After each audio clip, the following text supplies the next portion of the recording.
3 घंटा काम 4.4 लाख टंका आय कले श्वेता। आसंतु जानिबा एहार सर्विसेस खबर विषय। लोक माने लक्ष लक्ष टंका रोजगार करने को अनेक मास किंबा वर्ष लगाई थांती। किछि लोकंक वार्षिक पैकेज प्राय लक्ष टंका पाखापाखि होता है। मात्र जड़े महिला मात्र 3 घंटा मध्य 4 लाख रु अधिक टंका रोजगार करिसेंती। से एही आयर स्क्रीनशॉट सोशल मीडिया रे शेयर करिसेंती। एहा देखि यूजर्स माने मध्य आश्चर्य हो जाइछंती। एही पोस्ट रे हजार हजार लाइक एवं मंतव्य आसीछि। जड़े महिलांकर बड़ रोजगार रहस्य जानिबाकू समस्ते आग्रही। महिलांक नाम श्वेता कुकरेजा।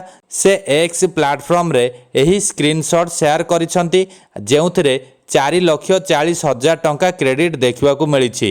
एही स्क्रीनशॉट शेयर करी महिला लिखिछंती जे एही मासरे जड़े ग्राहक मते $5,200 अर्थात प्राय 4,40,000 टंका देइछंती।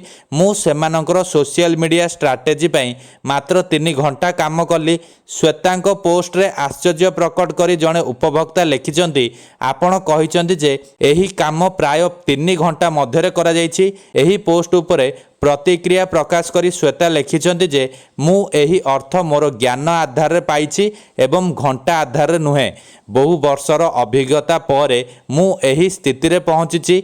जदि सेमानंकु घंटा देय देबाकू पड़े सेमाने काम सस्तारे करिथांते। सूचना थाउ कि जे श्वेता कुकरेजा जड़े सोशल मीडिया विशेषज्ञ, जीए ग्राहकों व्यक्तिगत ब्रांडिंग रे उन्नति आनिबारे साहाय्य करंती।